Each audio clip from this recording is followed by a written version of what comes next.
해봅시다. 사람의 계명과 하나님의 계명.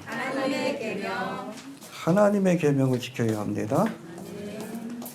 아무리 열심을 가지고 지켜도 사람의 계명을 지키면 하나님은 책임지지 않습니다. 우리의 믿음이 하나님의 계명인 말씀에 근거하길 바랍니다. 오늘 본문은 예수님이 갈릴리 3차 사역을 마치시고 한 2년이 지난 거예요. 예수님의 공생애가 한 3년에서 3년 반으로 그렇게 추측하고 있는데 한 2년의 사역이 지난 겁니다.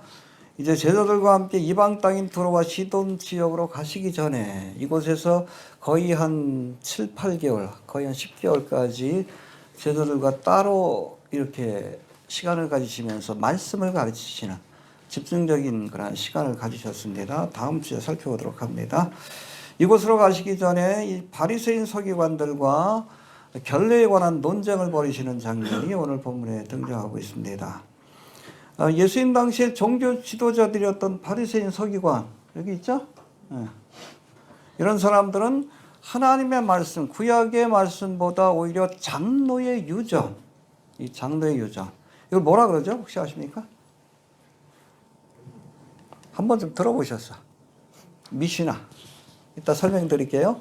이 장로의 유전으로 불리는 그런 의식법을 더 중요하게 여기고 있었는데 이렇듯 왜곡되고 위선적인 이 종교 지도자들의 믿음을 예수님이 비판하신 것인데 이것이 저들이 예수님을 죽이려고 한 또 다른 결정적인 계기가 되었다.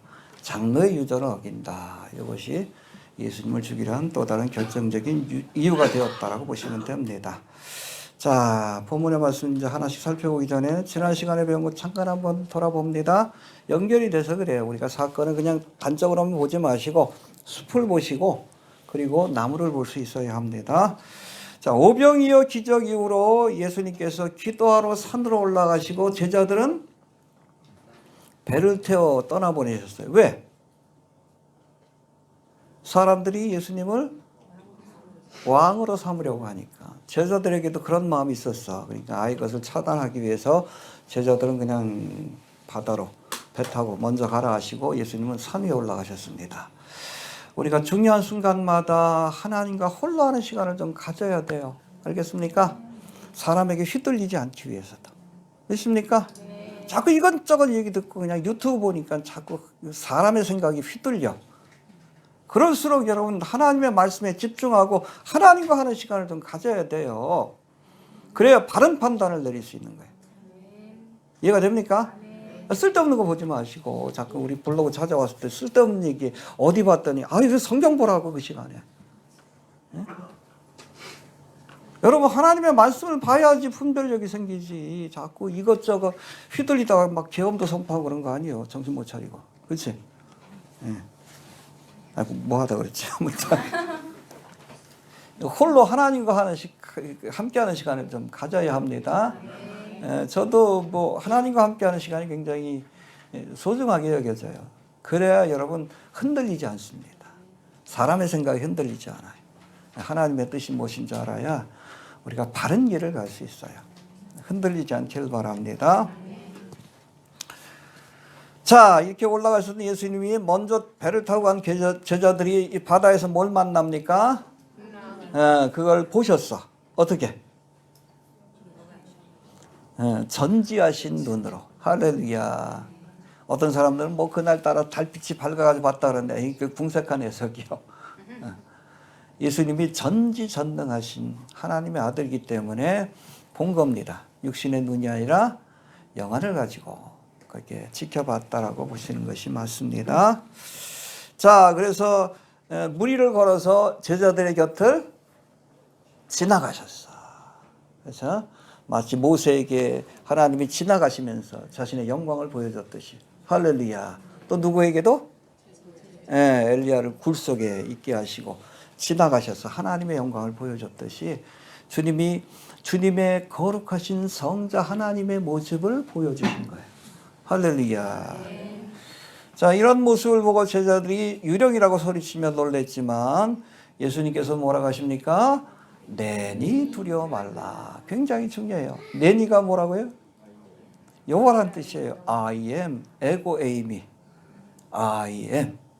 그거를 히브리어로 하면 야훼, 여호와입니다. 여호와니 두려워 말라.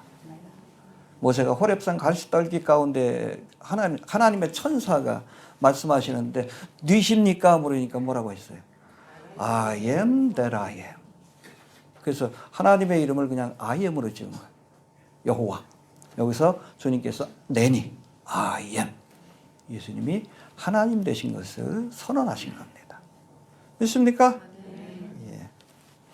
아무튼 이 모습을 본 제자들이, 이런 경험을 한 제자들이 예수님이 배에 오르시고 풍랑이 잠잠해지니까 예수님 앞에 절하며 경배했다는 거예요. 뭐라고 고백합니까? 진실로 하나님의 아들이십니다. 할렐루야. 최초의 고백이에요. 최초의 고백. 원래 가이사랴 빌립보에서 베드로가 뭐라고 고백합니까? 살아계신 하나님의 아들이십니다. 근데 여러분 마가복음에서는 살아계신 하나님의 아들입니다가 빠져 있어. 저는 그리스도십니다. 왜? 여기서 고백했어요. 구태여 할 필요가 없는 거예요. 여기서 먼저 고백한 거예요. 제자들 전체가. 할렐루야. 바로 이런 깨달음이 있었기에 다음날 아침 떡을 기대하고 찾아왔던 무리들, 그렇죠? 뭐 저녁 먹고 나니까 또 아침 생각난 거예요. 그래서 가버나움까지 찾아온 겁니다. 그들에게 예수님 뭐라고 하십니까? 야, 육신의 떡이 아니라 뭘 먹어야 된다? 내 살과 피를, 영혼의 양식인 생명의 떡을 먹어야 된다. 어렵다고 다 도망갔죠. 그때 예수님이 제자들에게 뭐라고 하십니까? 너희도 가려느냐? 그때 여러분 베드로가 제자들을 대신해서 대표해서 뭐라고 고백합니까? 주여 영생의 말씀이 여기 있사오니 우리가 네게로 가오리까? 그리고 또 뭐라고 합니까? 우리는 주님이 하나님의 거룩하신 자인 줄 알고 믿고 알았나이다. 할렐루야. 언제 알게 됐어? 언제 믿었어요? 지난 밤에 풍랑이를 걷는 모습을 보면서 예수님이 성자 하나님이신 것을 깨달았던 거예요. 그러니까 12제자만 남았어. 어떤 사람이 끝까지 예수님 곁에 남아있습니까? 두 가지예요. 영생의 말씀을 사모하는 사람. 그 두 번째, 예수님이 하나님의 아들 되심을 깨달은 사람. 할렐루야. 그냥 기적을 베푸는 그냥 그런 사람, 내게 떡을 주는 사람, 그렇게 생각하는 사람은 자신의 욕구가 채워지지 않으면 떠납니다. 그게 무리요.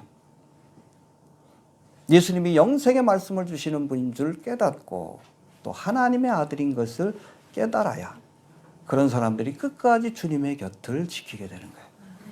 그게 제자입니다. 여러분 무리입니까? 제자입니까? 제자이길 바랍니다. 성자 하나님을 만나야 돼. 육신의 주님이 아니라, 내게 떡 주는 분이 아니라, 떡 장사가 아니라 생명의 떡을 주시는 하나님의 아들을 만나야 돼요. 그게 제자요. 그런 제자에게 주님이 관심을 두셨어요. 사역의 중심 바로 제자들에게 시간을 보내신 겁니다. 자, 본문으로 넘어갑시다. 1절, 2절 봅시다. 1절, 2절 시작.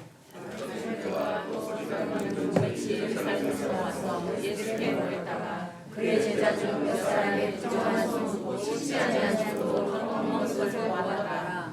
예, 우리 지난 시간에도 말씀드렸지만 예수님의 공생 기간 동안의 그 사역의 정점은 어디입니까? 오병이어의 기적이에요. 가장 인기가 높아졌을 때. 근데 그 다음날 찬물을 끼얹으시죠. 아무튼 사역의 정점에 있을 때 예루살렘에서 바리새인들과 서기관들 중에 몇이 예수님을 찾아왔다. 공식적으로 파견한 겁니다. 왜? 맞아, 이단가였어요. 공식적으로 예루살렘에서 유대주의의 중심인, 율법주의의 중심인 예루살렘에서 이 바리새인 서기관들을 공식적으로 파견했다. 물론 뭐 그 전에도 뭐 2장 3장에 보면 이 바리새인 서기관 헤롯 당들과 부딪히는 장면이 있어요. 뭐 안식일에 예수님께서 예수님의 제자들이 그 길을 가다가 미리삭을 베어 먹은 그런 일로 부딪힌 적도 있고, 또 예수님이 안식일에 병자를, 손 마른 사람을 고치는 그때도 부딪힌 적이 있지만 그때는 공식적으로 파송받은 사람이 아니에요. 우연히 그 자리에 있다 그걸 보고 비판한 거지. 근데 여기는 이미 여러분 예수님의 사역이 정점에 이르렀어. 갈릴리와 유대 지역까지 예수님에 관한 소문이 나니까 저 사람이 제대로 된 사람인지 판별하기 위해서 이단 간별사들을 보낸 것이다. 공식적으로. 그렇게 이해하시면 됩니다. 이해가 되시죠? 예. 자, 이들에게 보니까 제자들 중에 몇 사람이 어떻게 해요? 손을 씻지 않고, 장로들의 유전은 반드시 손을 씻어야 떡을 먹을 수 있다라고 규정하고 있어요. 그거 안 하면 어떻게 돼요? 지옥 간다라고 얘기를 합니다. 그게 율법주의요. 구원의 근거가 행위입니다. 그래서 뭐 미시나에 보면 이따 설명하겠지만 사람의 손에 밤에 잘 때 여기 사탄 마귀가 손에 묻는데 그래서 그거 씻고선 떡을 먹지 않으면 그 사탄 마귀가 들어가서 지옥 간대. 아니 실제로 있어요 미시나에. 얼마나 웃긴 소리요. 그게 장로들의 유전이요. 아무튼 이단 간별사가 온 겁니다. 근데 그러니까 얘네들이 얼마나 결례를 중요시 여기는지, 손 씻고 뭐 음식 먹을 때도 뭐 이렇게 여러 가지 뭐 먹어야 될 음식, 그렇지 않은 음식, 그 가리는 것이 얼마나 중요한 것인지를 우리가 알 수 있죠. 이게 형식주의고 율법주의입니다. 행함을 통해 구원을 받는다. 이렇게 손 안 씻었으니까 지옥 가는 거예요. 왜? 사탄마귀가 들어간 거예요. 미시나 장로의 유전이 그냥 코미디지. 아무튼 넘어갑시다. 우리 3절부터 5절까지 구체적으로 설명하는 말씀 나옵니다. 시작. 바리새인들과 모든 유대인들이 장로들의 유전을 지키어 손을 씻지 않으면 먹지 아니하며 또 씻지 않으셔도 와서는 물을 뿌리지 않으면 먹지 아니하며 그 외에 여러 가지를 지키며 먹으시니 자기가 발과 옷을 씻으리라. 왜 씻어요? 안 그러면 지옥 가니까. 그 사탄 마귀가 들어간다고 생각하는 거예요. 우리가 보기엔 코미디 같지만 나름 심각해요. 이 사람들에게는. 그 다음에 5절 봅시다. 시작.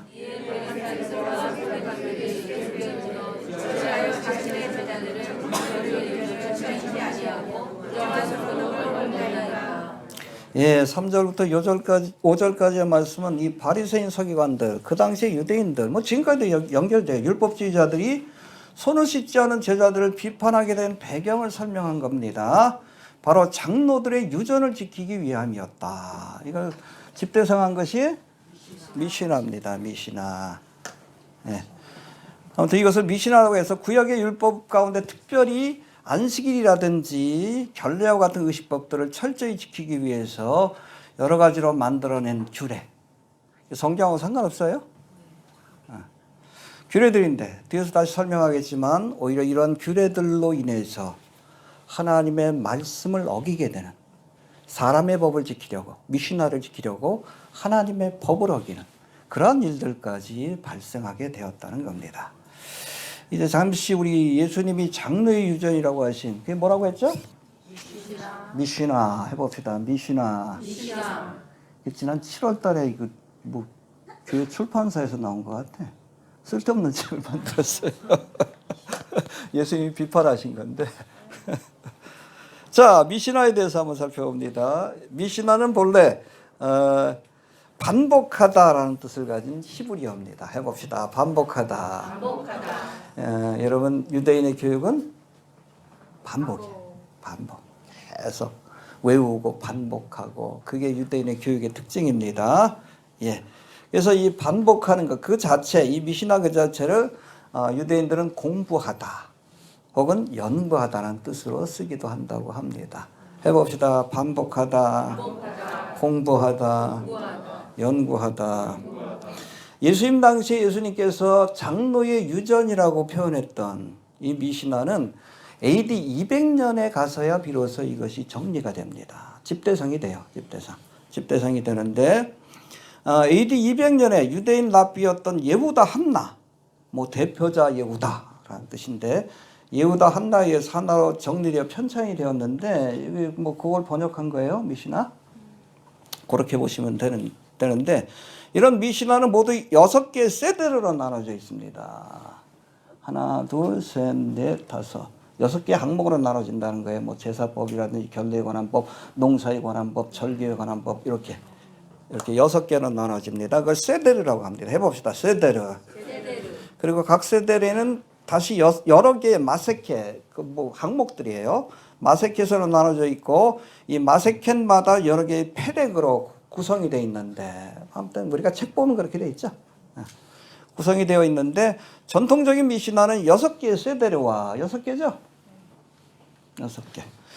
그리고 63개 요 안에 뭐 어떤 거는 뭐 10개, 어떤 건 한 13개 해가지고 63개의 그렇게 마세켓으로 구성되어 있다. 대충 그렇게 이해하시면 됩니다. 이게 뭐라고요? 다른 말로 장로들의 유적. 알겠습니까? 예. 예수님 당시에도 있었어요. 집대성한 거는 2세기 때, AD 2세기 때 그렇게 보시면 됩니다. 이 6개 세대를 가운데 가장 큰 게 바로 토아롯이라고 하는 정결에 관한 예식입니다. 그걸 규정한 거예요. 이게 전체 한 4분의 1대. 정결에 관한 규례. 여러분 성경에 보면 정결에 관한 규례가 어디에 나와요? 주로 레위기 11장부터 15장. 얼마 안 돼. 근데 이걸 이렇게 크게 만들어놨어. 제가 보니까 이게 작년 7월에 나온 책인데 한길사에서 발간했습니다. 미시나 세트라고 했는데 세트. 이 미시나 전체의 4분의 1이 바로 토아롯이라고 해서 정결에 관한 규례입니다. 해봅시다. 토아롯. 근데 이 세트가 몇 페이지인 줄 아셔요? 이 전체? 제가 찾아봤어. 5248페이지. 미쳤어. 네. 근데 여러분 구약성경이 몇 페이지인 줄 아셔요? 1331페이지. 이거 한 4배 이상 되죠? 근데 여러분 이 토아롯이 4분의 1이야. 요 정결에 관한 규례 자체가 구약성경만한 분량입니다. 그거 다 외울 수 있겠어요? 외워야 지키지. 안 그러면 지옥 가는데. 아니, 성경 보기도 힘든데. 쓸데없는 책은 발간했나 모르겠어요. 이게 장로일전이에요. 얼마나 헛된 겁니까? 일반 평신도들은 여러분 이거 한 번 보는 것도 불가능해. 5,000페이지 넘는데 그거 언제 봐. 성경 보기도 힘든데. 그렇잖아요. 요거 한 번 보면 성경 4번 봐. 그런 거예요. 거기 있는 걸 다 외워야지 여러분 그 지킬 거 아니에요. 결례도. 성경에서는 레위기 11장에서 15장까지 간단하게 나와 간단하게. 근데 그걸 이렇게 늘여놓은 거예요. 얼마나 쓰잘데없는 짓거리들 한 거예요. 형식주의, 율법주의에 빠진 거예요. 그래서 여러분 일반인들은 여러분 이 미시나에 대해서 알 수도 없고 또 지킬 수도 없는 거예요. 그러고선 뭐 지네들은 뭐 미시나를 한다, 장로일전을 지킨다고 대단한 사람인 것처럼 웃기는 코미디지.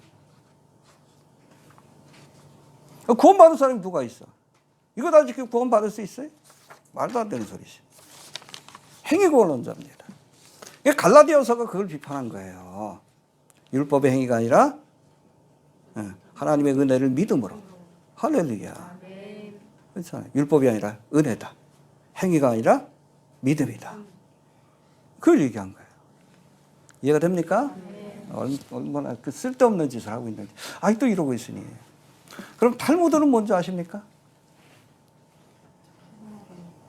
제가 설명드릴게요. 자, 미시나가 집대성 된 이후에 2세기 때 됐습니다. 2세기 반에 걸쳐서 이 미시나에 대한 주석 작업이 이루어졌습니다. 쓸데없는 짓을 했죠? 이거 미시나가 있으니까 이걸 또 해석해야 될 거 아니에요. 해석서, 주석을 또 쓴 거예요. 주석을. 네. 그걸 여러분 게마라라고 합니다. 게마라. 해봅시다. 게마라. 원래 이 게마라는 뜻은 아람어 게마르에서 나왔는데 완성하다, 배우다. 그러니까 미시나를 이렇게 해석해가지고 해놓은 주석이다라고 보시면 돼요. 그래서 여러분 우리가 탈무드 그러면 앞서 살펴본 미시나와 요거의 해석서인 게마라를 합쳐놓은 겁니다. 예. 얼마나 많겠어. 미시나도 이런데 게마라는 또 얼마나 많겠어. 그걸 다 합쳐놓은 게 탈무드요. 예수님이 비판하신 장로일전입니다. 탈무드가. 뭐 대단한 지식을 갖고 있다고 착각하지 말아요. 그거 볼 시간 있으면 성경 보세요. 쓸데없는 거예요. 쓸데없는 거예요. 그 가운데 여러분 4분의 1이 결례에 관한 거예요. 뭐는 먹어야 되고 뭐는 먹지 말아야 되고 먹을 때는 절차가 어떻고 뭐 이렇게 미친 짓이지. 그거 어떻게 지켜? 응? 그 얼마나 답답했겠어요, 예수님. 그 장로들의 유전이에요. 왜 그거 안 지켰냐라고 비판하는 거예요. 이 바리새인 서기관들, 이 미친 것들이지. 일반인들 어떻게 지켜? 예수님의 제자들이 그거 알지도 못하는데. 넘어갑시다. 6절부터 8절까지 화가 나려고 그러는데. 시작.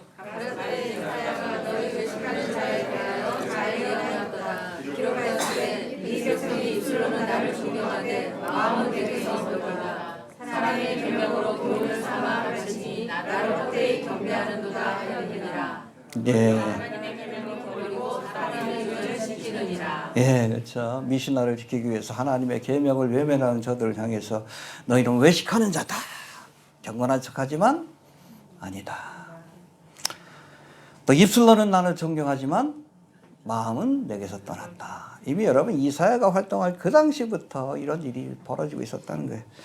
여러분 6절에서 설명하는 이사야 예언은 구체적으로는 이사야 29장 13절 말씀인데 제가 읽을게요. 주께서 가라사대 이 백성이 입으로는 나를 가까이하며 입술로는 나를 존경하나. 해봅시다. 입술로는 나를 존경하나. 그 마음은 내게서 멀리 떠났나니 그들이 나를 경외함은 사람의 계명으로 가르침을 받았을 뿐이라. 말씀대로 하나님을 섬기는 것이 아니라 미시나 사람의 계명을 지키면서 마치 하나님을 공경하는 것처럼 착각했다는 겁니다. 이해가 되십니까? 예. 그들을 향해서 오늘 본문에서 뭐라고 합니까? 외식하는 자. 해봅시다. 외식하는 자. 예, 헬라어로는 히포크리타이라고 되어 있습니다. 히포크라이테인가? 위선이라는 단어가 그렇게 해석이 되는데, 이거는 본래 여러분 헬라어인데 가면을 쓰고 무대에서 연극을 한다라는 뜻입니다. 우리가 로마 시대 때 유적지 가보면 꼭 여기 공연장이 있죠. 좀 더 큰 데는 전차 경기장이 있고 공연장이 있죠. 좀 더 큰 데는 검투사들이 있는 그런 그건들이 있는데, 여튼 어디 가나 이 공연장을 만들어 놔요. 거기서 연극이 벌어지는데 지금이야 맨 얼굴로 배역을 하지만 당시에는 좀 거리가 멀잖아. 그러니까 캐릭터의 그 성격이 분명히 드러나야 되기 때문에 가면을 쓰고 해요. 못된 놈은 못된 얼굴로, 착한 사람은 착한 얼굴로 가면을 쓰고 합니다. 이게 위선이라는 것이 바로 가면을 쓴다. 본래 자기 성격하고는 상관없어. 그 배역에 맞춰서 연기하는 겁니다. 해봅시다. 배역에 맞춰서 연기하는 것이다. 그런데 그리스도인들 가운데도 유대인들 가운데도 연기하듯이 신앙생활을 하는 사람들이 있다는 거예요. 남들 앞에서는 거룩한 척하고 경건한 척하고 뒤로는 고박식 가고 있고 과부의 돈을 수탈하고 자기 욕심 채우고. 여러분 교회 안에도 연기하듯이 신앙생활을 하는 사람이 있잖아요. 교회에서는 거룩한 척하고, 응? 세상에 나가서는 악독 고용주고 직원들 월급도 그냥 다 빼먹고 그런 놈들 얼마나 많아. 교회 장로들이, 목사들도 그렇잖아. 교회에서는 거룩한 척하고 자기 욕심 다 채우고. 여러분 경건한 척하는 것하고 가면 쓰는 거죠. 경건한 것은 다른 거예요. 그 정도 분별 못하면 여러분들 어린아이입니다. 구별할 수 있게 되길 바라요. 그 가면 뒤에 얼굴을 볼 수 있어야 돼. 뭐 전에도 말씀드렸지만 PC 문자라고 해서 미국의 신학교에는 목회자의 자녀들에 관해서 좀 연구하는 학문이 있어요. 패스토 칠드런. 여기 목회자에는 여러분 패스토도 포함되어 있지만 엘더스, 장로들까지 다 포함되어 있습니다. 왜 그러냐면 교회 안에서 아주 경건하고 또 이렇게 존경받는 목사의 장로인데 집안에서는 개차반인 사람들이 많아. 애들 학대하고 마누라한테 땡깡 부리고. 그러니까 그걸 보면서 아이들이 상처를 받은 거예요. 예수를 안 믿는 그런 일들이 많은 거예요. 아버지는 교회에서 존경받는 목사하고 장로인데 그런 아이들 가운데 교회를 안 다니고 삐뚤어진 애들이 많아요. 그걸 학문으로 연구할 만큼 문제가 된다는 거예요. 왜? 가면 쓰고 신앙생활하는 사람들이 많기 때문에 그래요.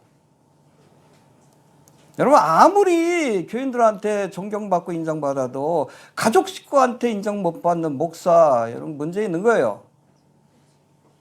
이해가 됩니까? 아무리 세상에서 유명한 사람이라 할지라도 우리 뭐 장로교지만 유명한 신학자도 있어요. 그 양반 뭐 이름은 내가 얘기 안 하겠지만 주석도 내고 집에서 애들 그렇게 팬대. 애들 뭐 자녀가 상처를 받아가지고. 그게 여러분 가면을 쓰고 신앙생활하는 거예요. 가장 가까운 사람한테 인정받아야 돼요. 이해가 됩니까? 그 중요한 거예요. 여러분 하나님은 다 보시잖아. 내가 긴장이 풀렸을 때도 지켜보는 가족들한테 인정 못 받으면 정말 참된 그리스도인이 아니에요. 경건한 정말 존경받을 만한 사람이 아닙니다. 가까운 사람한테 인정받아야지. 이해가 되시죠? 외식한다는 것은 가면을 쓰는 거예요. 가면 쓰고 나오지 마셔요. 교회에서. 이해가 됩니까? 있는 모습 그대로 주님 앞에 보여줘야지. 경건한 척하지 않기를 바랍니다. 자, 7, 8절에서는 7, 8절 다시 한번 봅시다. 7절, 8절 시작. 사람의 경우는 교훈을 삼아 말씀이 나를 학계에 경배하는도다 하였니라. 너희가 하나님의 계명을 버리고 사람의 유전을 지키느니라. 예, 여기 7절, 8절에 보니까 사람의 계명을 지키기 위해 하나님의 계명, 말씀이죠. 미시나를 지키기 위해 오히려 하나님의 말씀을 어기는 일들이 벌어진다. 뭐 뒤에 가서 또 한번 설명합니다. 여러분 하나님의 계명과 사람의 계명, 전승이라고 할 수 있죠. 전승과 말씀이 부딪히면 뭘 선택해야 돼? 하나님의 계명을 선택. 근데 이스라엘 종교지도자들은 오히려 자신들의 전승, 사람의 계명을 지키기 위해 뭘 버렸다고요? 말씀을 버렸다는 거예요. 그 당시 예수님 당시 유대교뿐 아니라 여러분 2000년의 교회 역사 속에서도 그런 일들이 있었어요. 특별히 로마 카톨이 전승이라는 이름으로 하나님의 말씀에서 벗어난 지가 얼마나 많습니까? 지금도 그러고 있잖아. 기독교가 로마에서 인정을 받으면서 콘스탄틴 대회 때 324년인가요? 그때 기독교인들과 뭐 10%가 안 됐어요. 대부분 다 이방인이지. 이방인들이 믿는 신앙인들을 기독교로 이렇게 들여오면서 이방의 문화가 많이 들어왔습니다. 그 대표적인 것이 바로 바벨론 신앙에서, 여러분 바벨론 신앙은 여러분 여신 숭배가 있어요. 니므롯, 세미라미스, 담모스, 이시스, 누구죠? 아무튼 있어요. 호루스, 이시스, 아무튼 이렇게 3신이 있어요. 남자 여자 신이 있습니다. 바포메트 보면 그래서 남자의 몸과 여자의 몸이 같이 있는 것을 우리가 알 수 있어요. 그게 이방 종교의 특징입니다. 근데 기독교는 여신이 없잖아. 그래서 만들어낸 게 뭐예요? 마리아 숭배. 성경에 근거가 없는 겁니다. 성경에 근거가 없는 전승을 왜 만들었어? 바벨론 종교와 타협하기 위한 거예요. 그 이후에도 여러분 뭐 연합교리라든지 성경에 어디 무슨 연합교리가 있어? 죽으면 곧바로 지옥 아니면 천국이에요? 중간지대 없습니다. 이상한 걸 만들었어. 이게 트래디션, 전승이요. 사람의 계명입니다. 그리고 뭐 교환권. 베드로가 천국 열쇠를 갖고 있으니까 베드로의 뭐 제자들이 교황이 된다. 천국 열쇠를 갖고 있는 사람들이다. 웃기는 얘기지. 여러분 베드로에게 천국 열쇠를 주셨다는 것은 베드로의 고백 위에 교회를 세운다는 얘기예요. 주는 그리스도시요? 그 고백 위에 베드로 개인이 아니라 이상한 교회를 만든 거예요. 그렇죠? 또 그냥 사제들에게 순결을 강요하고 어디 뭐 결혼하지 말라고 돼 있어. 베드로도 장가 갔는데 부부가 같이 전도 여행했어.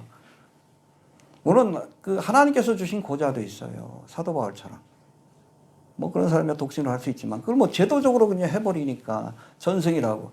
그러니까 여러분 뭐 천주교 안에서 그냥 소아성애 일어나고 동성애 일어나고 그런 게 그거 억지로 하니까 쓸데없는 전승을 만들어가지고 성경에 없는 것들이에요. 여러분 천주교만 그렇습니까? 한국교회는 없어요? 새해마다 왜 말씀 복귀해? 성경 어디 나와 말씀 뽑으라고? 어디서 온 거예요? 토종비결에서 온 거예요. 새해의 운세. 여러분 추도 예배도 그래요. 우리나라만 있는 거예요. 무슨 추도 예배? 어디서 왔어? 제사에서 왔잖아. 성경에 없는 전승이에요. 이해가 되십니까? 또 왜 직분자 세우면서 헌금을 강요해? 한국교회만 그래. 여러분 직분자 세우면 교회에서 뭐 좀 잔치를 해줘야지 앞으로 고생할 텐데.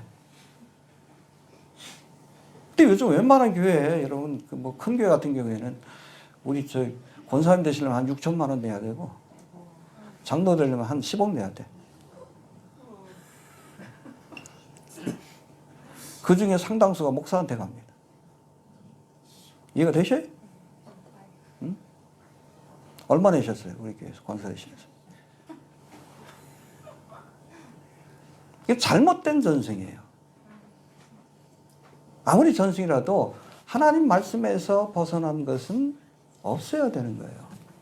하나님의 말씀, 하나님의 계명을 지키기 위해서. 이해가 되십니까? 여러분 마틴 루터의 여러분 그 구호가 뭐예요? 오직 믿음, 오직 은혜, 솔라 비블리카. 오직 말씀. 말씀만이 표준입니다. 말씀만이 표준이에요. 전승이 아니에요. 하나님의 계명만 하나님이 책임집니다. 내가 이렇게 열심히 그냥 전승을 지켰다. 웃기는 소리 하지 마. 하나님의 심판의 기준은 하나님의 계명입니다. 어느 목사님이 그 목사한테 따져. 하나님 책임 안 져요. 하나님의 계명만 책임집니다. 하나님의 말씀에 근거한 신앙생활을 해야 합니다. 자, 우리 9절부터 13절까지. 9절부터 13절까지. 그러니까 사람의 계명을 지키려다가 하나님의 계명을 어긴 대표적인 사례를 설명해 줍니다. 9절부터 13절 시작.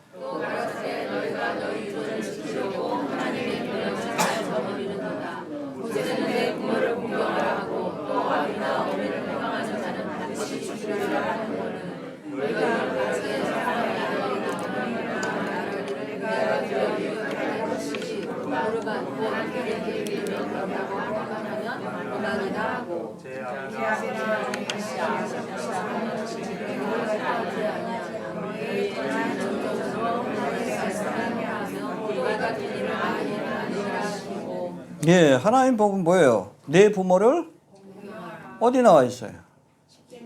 십계명. 율법을 요약한 십계명. 사람에 관한 계명 중에 첫째 계명, 내 부모를 공경하라.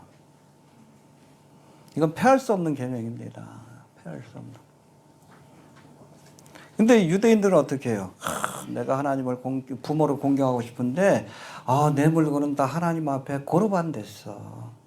이 고르반이라는 것이 히브리어 코르반을 헬라어로 바꾸는 것인데 원래 이 코르반은 하나님께 바쳐진 성물이라는 뜻입니다. 그래서 똑같은 그릇이라도 하나님 앞에 바치면 성물이 돼요. 똑같은 날이라도 하나님께 바쳐진 날은 성일이 됩니다. 우리 권사님 믿음이 아니라 성일이 돼요.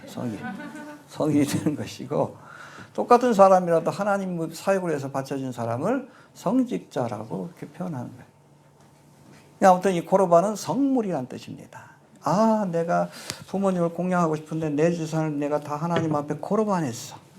그러면 지 마음대로 쓰는 거예요. 부모를 공양하지 않고. 머리 좋지? 그런 데는 머리가 좋아. 그러니까 여러분 이게 바로 유대인의 전승이에요. 미신합니다. 이게 고르반 하면 그 의무에서 벗어난다.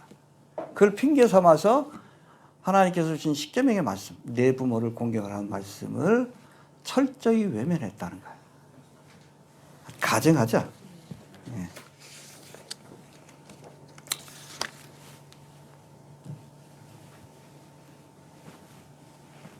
여러분, 부모를 공경하고 또 가족을 돌보는 것은 성도들의 책임입니다. 가장의 책임이에요. 성도들의 책임일 뿐 아니라 여러분, 이렇게 십계명은 여러분 구약의 율법이 아니에요. 보편적인 법입니다. 하나님 주신 모든 인류에게 지키라고 명하신 법입니다. 자, 부모를 공경하고 가족을 돌보는 것은 여러분 성도들뿐 아니라 목회자들도 반드시 지켜야 할 법입니다. 알겠습니까? 근데 목회한다는 핑계대고 가족을 돌보지 않는 사람들이 있어. 그런 사람들에게 사도 바울이 뭐라고 그러는지 아셔요? 이방인보다 더 악한 놈이다. 볼까요? 디모데전서 5장 8절. 여러분, 디모데전서는 목회 서신이에요. 제가 읽을게요.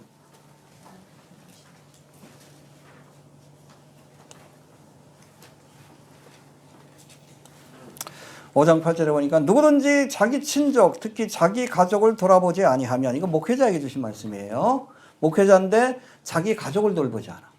가족을 돌보는 책임을 다하지 않으면 믿음을 배반한 자, 불신자보다 더 악한 자니라. 알겠습니까? 내가 예수를 믿고 목회를 한다 그러면서 자녀들을 돌보지 않아. 불신자보다 더 악한 놈이다라고 하시는 거예요.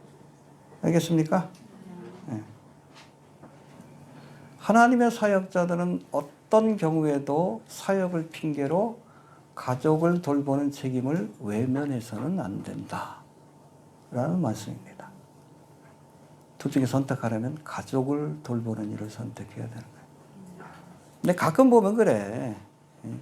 신학을 하고 뭐 목회를 하는 걸 어찌 보면 현실 도피의 수단으로 삼으려고 하는 사람이 있어. 돌봐야 될 가족이 있는데 시급하게. 근데 뭐 신학을 해가지고 목사가 되겠다. 이게 현실 도피지. 그런 사람에게 뭐라고 했어요?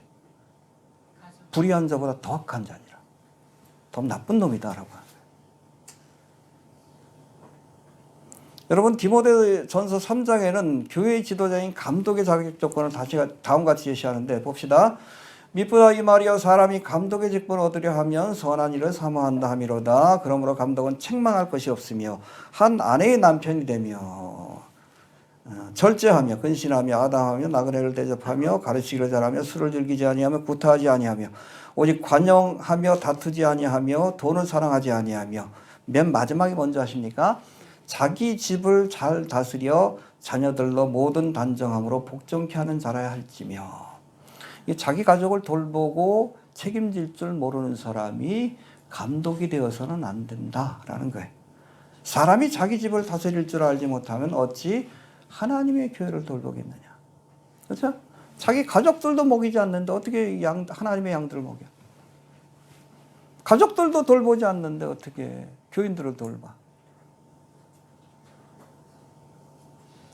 이게 책임을 회피하는데 안 되는 거예요? 부모를 공경하라, 가족을 돌보라. 이건 여러분 십계명에서 정하신 것이고 변할 수 없는 법입니다. 근데 고르반이라는 장로의 유전을 앞세워가지고 이런 하나님의 명령을 어기고 있다라고 예수님이 책망한 거예요. 그겁니다. 자, 그 다음에 14절부터 봅시다. 14절 다시 한번 봅시다. 챕터가 바뀌는데, 자, 14절 봅시다. 시작. 우리를 다시 불러이르시되 너희는 다 내 말을 듣고 깨달으라. 네, 이제 14절부터는 지금까지 누구하고 얘기했어요? 바리새인 서기관들하고 얘기하다가 말이 안 통하는 사람들 아니야. 그러니까 이렇게 얘기하다가 탁 돌아선 거야. 왜? 들을 기가 없으니까. 누구에게? 무리들과 제자들에게. 하나님의 말씀은 들으려고 하는 사람들에게 전해야 합니다. 들을 수 있는 귀가 있는 사람들에게. 이 완악한 사람들 아무리 얘기해도 소용없어. 이미 마음이 완악하기 때문에. 탁 돌아선 거예요. 무리들에게. 그래도 심령이 가난하고 하나님의 말씀을 듣고자 하는 사람들. 이 고넬료의 가정에 여러분 베드로 갔을 때 그때 뭐 식구들이 다 모여가지고 뭐라고 해요? 베드로 앞에 절하면서 우리가 듣고자 하나이다. 듣고자 하는 사람에게 전해야 돼. 여러분 전도할 때도 자꾸 구걸하듯이 말씀을 전하면 안 돼. 듣고자 하는 사람들에게 전해야 돼요. 전도는 여러분 설득도 아니야. 자꾸 뭐 이렇게 믿어주세요. 뭐 믿어주세요야. 하는 것은 선포입니다. 선포하는 거야. 선포하고 네가 믿든 안 믿든 난 상관없어. 난 전했으니까. 그게 성경에서 말하는 전도예요. 회개하라, 천국이 가까웠다. 회개하든 회개하지 않든 그건 본인 들은 사람 책임이요. 어떤 사람에게 전해야 합니까? 그런데 듣고자 하는 사람들. 개에게 거룩한 것을 주지 말고 돼지에게 진주를 던지지 말라. 왜? 가치를 모르는 사람들에게는 전하지 않는 거예요. 전도할 때도 이해가 되셔요? 구걸하지 마셔요. 아쉬운 거 그쪽이요. 복음이라는 우리가 보화를 가진 사람입니다. 그러니까 예수님이 이 바리새인 서기관을 탁 등지고 무리들에게, 듣고자 하는 자들에게 이런 태도가 필요합니다. 예. 더 이상 얘기하도 소용없어. 이 인간들 뭐 어찌됐든 저러다가 그냥 지옥 갈 거 아니까. 손가락에 마귀가 있다는데 어떻게? 아이고. 14절 봅시다. 14절. 14절 했죠. 15절, 16절. 시작.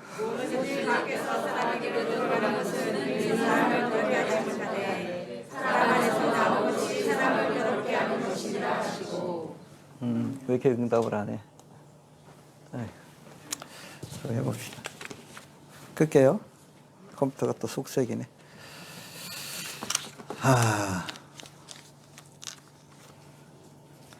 자, 바리새인 서기관들이 장로의 유전을 따라서 밥을 먹을 때마다 지키는 정결의 예식이 얼마나 무의미하고 헛된 것인지를 설명하기 위해 예수님이 뭐라고 하십니까? 무엇이든지 밖에서 사람에게 들어가는 것은 사람을 더럽게 하지 못하되 사람 안에서 나오는 것이 사람을 더럽게 하는 것이니라 라고 말씀합니다. 즉 입으로 들어가는 음식은 사람을 더럽게 할 수 없다. 이게 주님의 말씀입니다. 뭐 19절에 가서 조금 더 극단적으로 말씀하셔요. 모든 음식은 거룩하다. 돼지고기 먹어도 돼요? 오늘 좀 기쁜 날이어서 삼겹살을 준비했습니다. 돼지고기 먹어도 돼.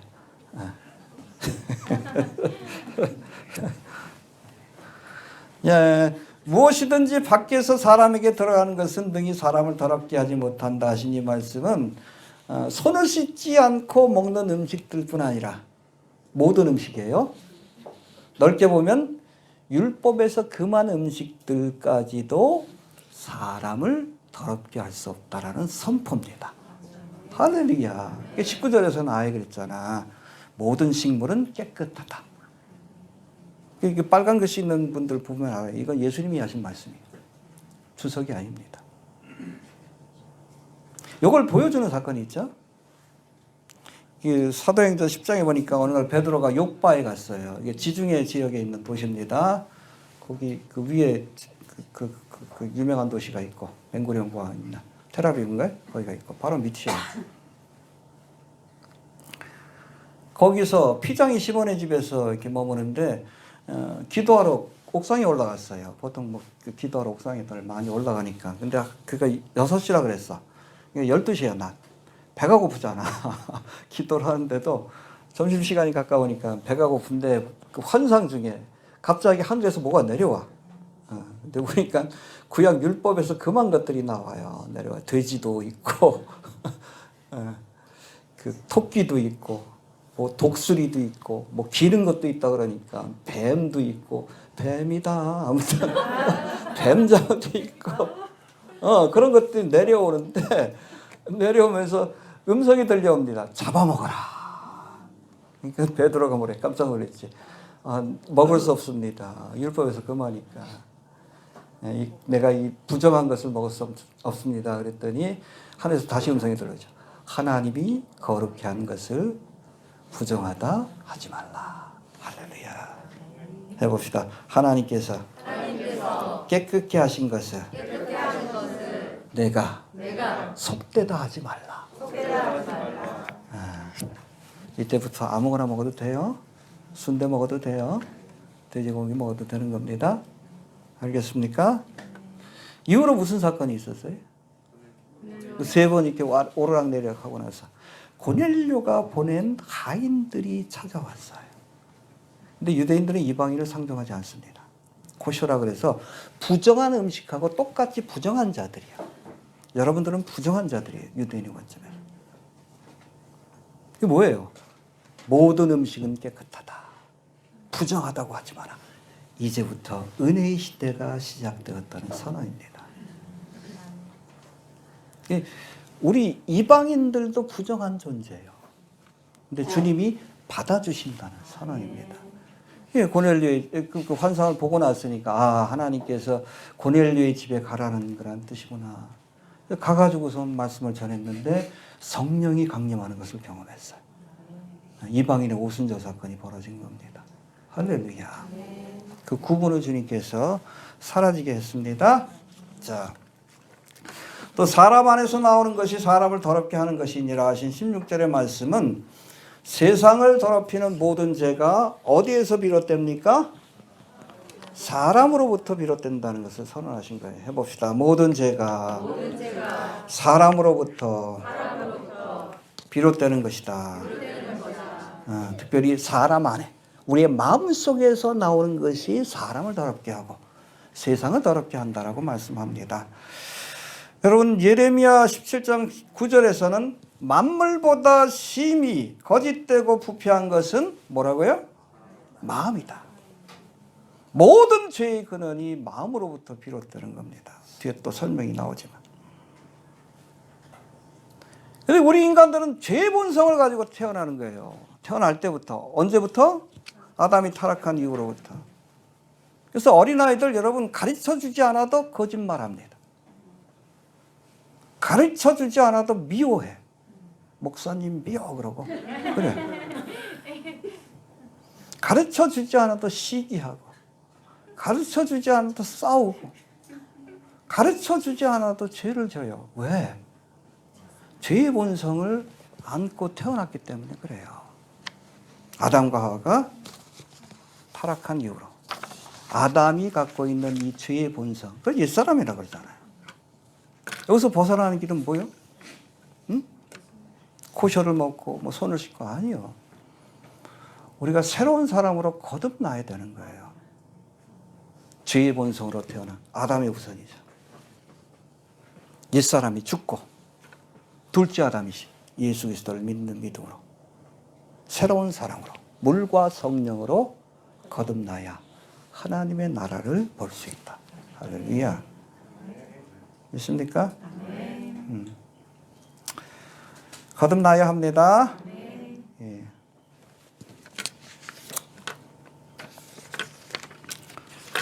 자, 여튼 뭐 좀 흥분해가지고 여기저기 그냥 막 적어 했는데 아무튼 자 15절 다시 한번 봅시다. 15절 시작. 무엇이든지 밖에서 사람에게로 들어가는 것은 능히 사람을 그렇게 하지 못하게 사람 안에서. 네, 아무튼 자 17절부터 19절까지 갑시다. 17절부터 19절 시작. 우리를 떠나 집으로 들어가시니 자들이 그 비유를 묻자온대 예수께서 이르시되 너희도 우리에게 깨달음이 없느냐 무엇인지 밖에서 들어가는 것이 능히 사람을 그렇게 하지 못함을 알지 못하느냐 이는 마음에 들어가지 아니하고 뇌에 들어가 뒤로 나가니라 하시므로 모든 식물을 깨달아 하셨느니라. 예, 중요한데 15절 16절에서 이미 예수님께서 설명해 주셨어요. 이거 비유라고 보기도 그래 너무나 명백하잖아요. 그렇잖아요. 무엇이든지 밖에서 사람에게로 들어가는 것이 능히 사람을 더럽게 못한다. 사람 안에서 나오는 것이 사람을 더럽게 한다. 이거 비유라고 볼 수도 없는데 그걸 이해를 못하는 거예요. 제자들이. 따로 모인 자리에서 거기에 대해서 설명해 주신 겁니다.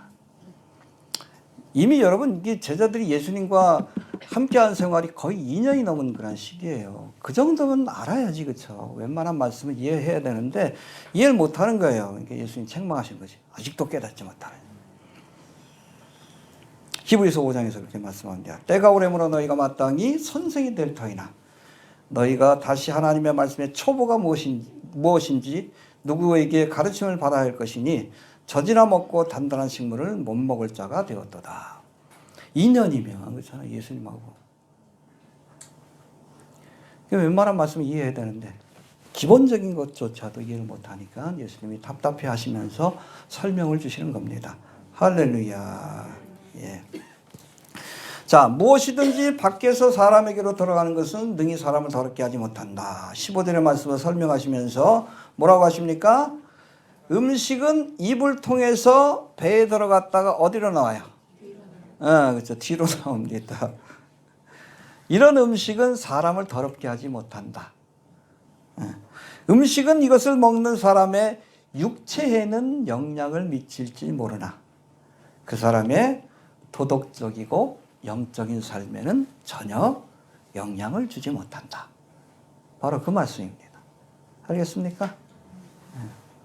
그래서 뭐 먹는 거 굉장히 중요시 여기는데 다이어트. 육신의 삶에는 그것이 유익이 될지 모르나 그러나 여러분 영적이고 도덕적인 삶하고는 전혀 상관이 없는 거예요. 이해가 되시죠? 예. 자, 그리고 보니까 19절 한번 다시 봅시다. 19절.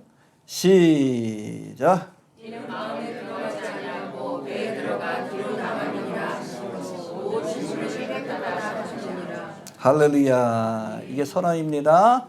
여러분 뭘 먹음으로 거룩해지고 뭘 안 먹음으로 거룩해진다. 이런 주장 자체가 헛되다라는 것을 주님께서 분명히 하신 거예요. 이해가 되십니까? 돼지고기 먹어도 돼요? 뱀장어 먹어도 돼요? 없어서 못 먹지. 근데 왜 유대인들에게는 여러분 음식을 가려 먹으라고 했을까요? 할례를 받게 하고. 지금도 그러고 있죠. 제가 보기엔 천년왕국 때도 그럴 것 같아요. 왜 그래요? 일종의 나시린의 사역과 같은 거예요. 하나님의 사역을 위해서 구별된 민족이기 때문에 그걸 요구하시는 겁니다. 구별된 모습을 요구하시는 거예요. 이해가 되시죠? 나시린들은 어떻게 포도주뿐 아니라 아예 포도 열매도 못 먹게 돼 있어요. 머리에 삭도를 못 대게. 구약의 유명한 나시린이 누구요? 삼손. 술 처먹다가 결국엔 그렇게 됩니다. 여자를 가까이요. 나신의 서약 어긴 거예요. 마지막에 머리를 잘리죠. 이게 나신의 서약을 어긴 거예요. 이게 굉장히 중요한데. 그러니까 능력을 잃어버리죠. 사무엘도 태어날 때부터 나신이. 또 구약과 신약을 연결시키는 세례 요한도 날 때부터 나시린으로 사가랴가 바친 거예요. 나시린이. 이들에게는 독특한 삶의 방식을 요구하셨어요. 이스라엘 백성들은 제사장 나라이기 때문에 저들에게 독특한 삶의 방식을 요구하신 겁니다. 제사장 나라이기 때문에 이방인과 구분되는. 이해가 되시죠? 예. 여하튼 은혜의 시대가 시작된 지금은 그렇죠. 이방인과 뭐 유대인의 구분도 사라진 그런 은혜의 시대가 아닙니까? 이런 때는 여러분 무엇을 먹음으로 거룩해지고 먹지 않음으로 불결해지고 반대로 무엇을 먹음으로 불결해지고 먹지 않음으로 거룩해지는 것이 아니다. 음식은 사람을 성결케 할 수 없다. 알겠습니까? 근데 지금도 뭘 먹어야 또 먹지 말아야 우리가 거룩해진다. 이단이에요. 대표적인 것이 바로 안식교입니다. 자유롭게 드십시오. 순대도 드시고 간도 드시고 돼지고기도 드시고 장어도 드시고 주님이 선언하셨습니다. 알겠습니까? 모든 식물은 여기서 식물은 여러분 동물 식물의 식물이 아니에요. 먹는 음식은 다 깨끗하다 하신 거예요. 모든 음식다. 이해가 되시죠? 그걸 보여준 것이 바로 베드로의 환상이고 지금 뭐 그런 일로 헷갈리지 않길 바랍니다. 자, 그리고 20절 봅시다. 20절 마지막입니다. 마지막인가요? 아무튼 20절 시작. 또 가라사대 사람에게서 나오는 그것이 사람을 더럽게 하느니라. 네, 사람에게서 나오는 것, 우리 마음속에서 나오는 타락한 본성, 이것이 사람을 더럽게 하고 세상을 더럽게 한다. 알겠습니까? 네. 여러분 뭐 세상 사회학자들은 환경이 바뀌면 세상이 좋아진다? 거짓말이에요. 아무리 좋은 환경 속에 살아도 우리의 본성 속에 죄가 남아있으면, 거듭나지 않으면 그게 여러분 천국이 될 수 없어. 아무리 환경이 좋아져 봐. 아무리 머리가 좋아져 봐. 똑똑한 사기꾼 되지. 오징어 게임이라는 그 드라마 자체가 그렇잖아. 돈 있고 부자들이 뭐 환경이 좋지. 나중에 지루하니까 뭐 해? 사람 죽는 게임을 구경하는 거예요. 뒤에서 가면서. 죄의 본성이 바뀌지 않으면 세상이 바뀌는 게 아니에요. 사람이 바뀌어야 세상이 바뀌는 거야. 자꾸 뭐 정치로 뭐 세상을 바꾸겠다. 웃기는 소리 하지 마라. 그 시간에 복음이나 전해. 사람이 바뀌어야. 거듭나야 돼요. 거듭나야. 예수를 믿고 거듭나야. 그런 사람들만 데리고 가시는 거예요. 왜? 그 안에 죄인이 있으면 천국이 지옥으로 변하니까. 그러니까 거듭난 사람만 여러분 천국 갈 수밖에 없어요. 왜냐하면 거듭나지 않은 사람을 데려가면 그곳에 얘 때문에 천국이 지옥으로 변해. 죄의 본성을 갖고 있기 때문에. 아무리 환경이 좋아도 천국은 길바닥이 황금으로 돼 있는데 아무리 환경이 좋아도 거듭나지 않은 죄인이 가면 그 지옥으로 변하는 거예요. 거듭나야 된다라고 말씀하시잖아요. 변해야 합니다. 예. 사람의 마음속에 있는 것이 무엇입니까? 21절 봅시다.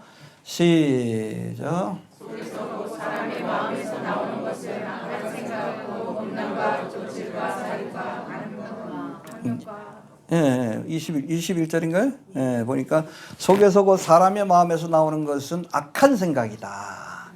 구체적으로 뭡니까? 음란.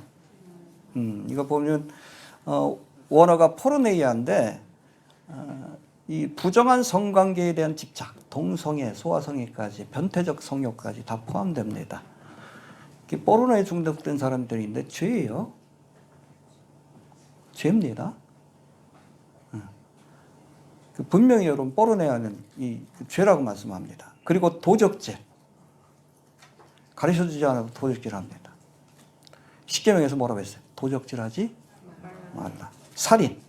살인하지 간음.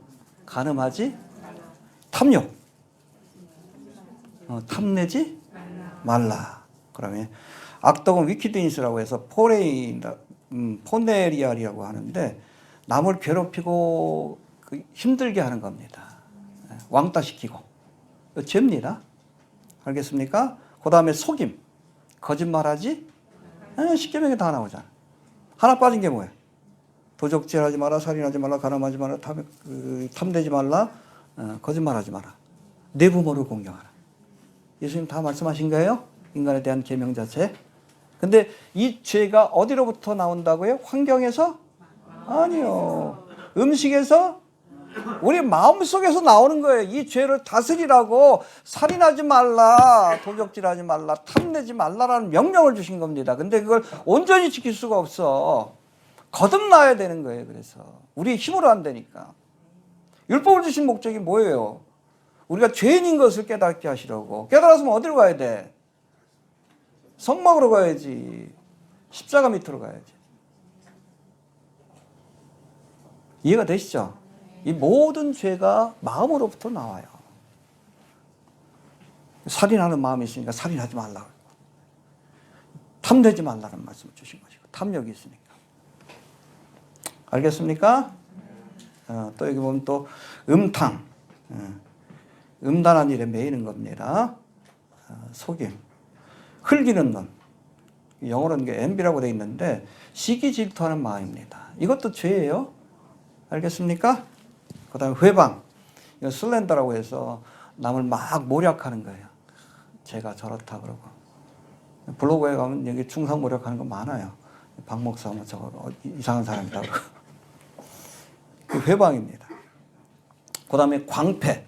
이거 재밌어. 이게 뭔가 해가지고 이게 자꾸 옛날 말로 쓰여 있어가지고 영어로는 foolishness. 멍청한 거예요. 이것도 죄입니다. 여러분 잠언을 봐요. 미련한 것을 죄악으로 여깁니다. 지혜로운 것을 믿음 있는 것으로 여깁니다. 의로운 것으로 여겨요. 미련하면 윤석열처럼 되는 거예요. 광패. 나라 전체를 이렇게 어렵게 만들어요. 이 광폐한 죄 때문에, 이 미련한 것들 때문에. 기독교인이라 그러면서 미련한 것들 때문에 나라가 어지러워져. 광폐입니다. 지혜를 얻기 위해서 했어요. 미련한 자가 많으니까 세상이 어지러운 거예요. 가스라이팅 돼가지고. 매일 유튜브만 보고 그냥 가스라이팅이 돼가지고. 블로그에 와서도 자꾸 이상한 댓글이 달고. 어떻게 부정선거를 안 믿을 수 있대. 여러분, 미국에서는 부정선거가 가능합니다. 제가 말씀드립니다. 지난번 우리 트럼프 대선 때 그게 굉장히 경합이었잖아. 그래서 그때 당시에는 이 부정선거가 결정적인 역할을 했다라고 여겨서 보수, 이 사람들이 좀 문제를 일으킨 거예요. 뭐, 백악관도 찾아가고 그랬던 겁니다. 그게 왜 그러냐면 미국은 주마다 이렇게 선거를 하잖아요. 대선도 그렇고. 그런데 어떤 주 같은 경우에 아예 전자개표를 하고 전자투표를 합니다. 근데 그 안에 여러분 부정선거가 들어갈 수 있는 여지가 많아요. 요번에도 여러분 부정선거가 있었습니다. 근데 워낙 트럼프의 지지자가 압도적이니까 이게 경합일 때는 이게 결정적인 역할을 하는데 그걸 아주 그냥 압도해버린 거예요. 이번 선거 같은 경우에. 이 부정선거를 어떻게 하냐? 그런 식으로 해가지고 뭐 주소를 뭐 잘못 넣는다든지 심지어는 불법 체류자 있죠? 그 사람들 이름을 이렇게 적어 놓으면 투표권이 주어져. 그렇게 해서 투표하는 경우들이 있었어요. 요번에도 있었습니다. 미국에는 뭐 수렴포를 안 하고 워낙 사람이 많으니까 또 지역도 넓다 보니까 그게 가능한데 우리나라는 불가능해요. 다 여러분 기입해가지고 하고 검표할 때도 그렇죠? 종이 옆에서 국민의힘도 지켜봐요. 민주당만 지켜보는 게 아니에요. 다 지켜보는 겁니다. 여러분 국민의힘 당 차원에서 부정선거 얘기한 적 있어요? 없어요. 아니란 거 아니까. 근데 유튜브에서 막 왜 부정선거 얘기하는 줄 아십니까? 그래야 돈이 들어와. 변희재 씨가 보수 패널인데 하도 황교안 씨가 자꾸 부정선거 얘기하길래 보수 쪽에서도 이 선거에 전문가가 있대요. 그래서 그분하고 좀 황교안 씨하고 좀 만나게 하려고 이 사람이 워낙 그분의 전문가니까. 근데 자기는 보수지만 이 부정선거 주장하는 것이 좀 문제가 있다고 해서 찾아갔대. 2번인가 3번인가 도망가더래. 아는 거예요. 자기도 부정선거 아닌 거. 그런데 왜 그 소리를? 그래야 돈이 들어요. 거기에 여러분 많은 사람이 가스라이팅 당한 거예요. 대표적인 것이 윤석열이요. 바보. 광폐한 자가. 멍청하니까 가스라이팅 당한 거예요. 계엄까지 선포한 거예요. 이제 미국에 있는 부정선거를 제가 부정하는 건 아니에요. 계속 뭐 그런 얘기들이 있었어요. 제가 선거 지켜볼 때도. 근데 그거를 압도할 정도로 결과가 나와버린 겁니다. 이번 선거. 근데 지난번에는 그것이 결정적인 역할을 하지 않았나라는 의심이 있으니까 거기서도 이렇게 총 들고 백악관 들어가고 그런 일들이 있었던 거예요. 우리나라하고 전혀 다릅니다. 알겠습니까? 대한민국에서 부정선거 한다는 거. 여러분, 그럼 벌써 국민의힘에서 나섰지. 근데 난 윤석열이 대통령 된 게 부정선거 같아.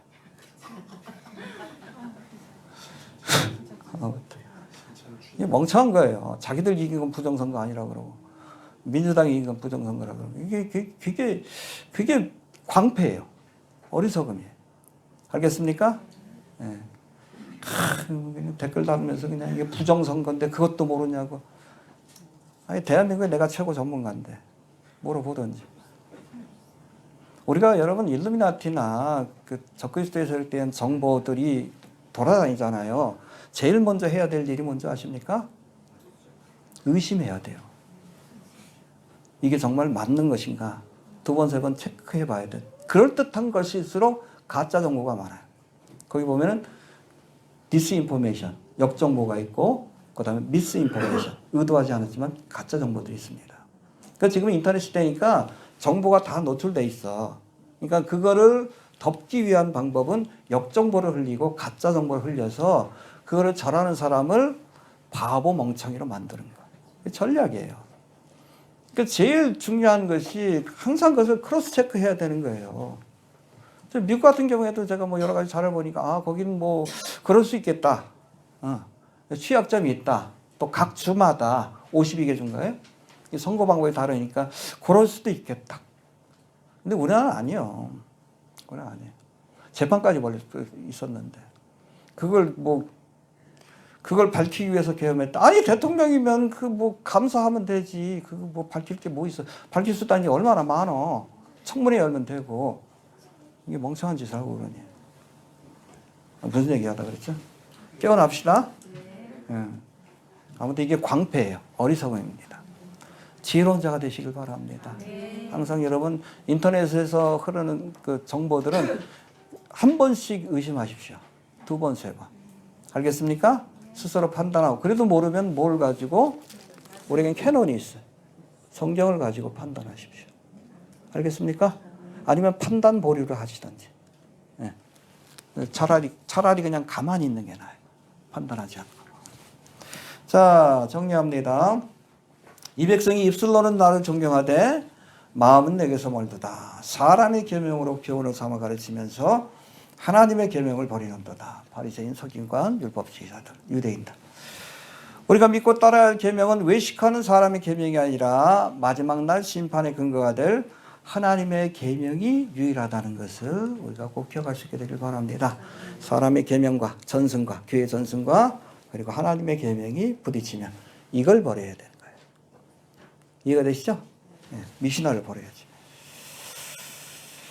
또 무엇이든지 밖에서 사람에게 들어가는 것은 능히 사람을 더럽게 하지 못하되 식물이 우리를 더럽게 할 수 없다. 먹는 것이.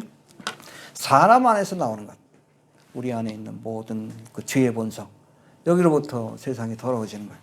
알겠습니까? 예. 아무튼 이 내 마음속에서 나오는 죄에서 벗어나기 위해서 어떻게 해야 됩니까? 우리 거듭나야 되는 거예요. 옛사람을 죽이고 십자가에 그리스도 예수 안에서 물과 성령으로 거듭나야 비로소 우리가 이 죄에서 자유로울 수 있다는 것. 그렇게 거듭난 사람들이 모인 것이 바로 천국이다. 그렇게 이해하시면 됩니다. 이해가 되시죠? 네, 주신 말씀 붙들고 기도합니다. 하나님 은혜를 감사합니다. 오늘도 귀한 말씀을 통해 주여 참된 믿음이 무엇인가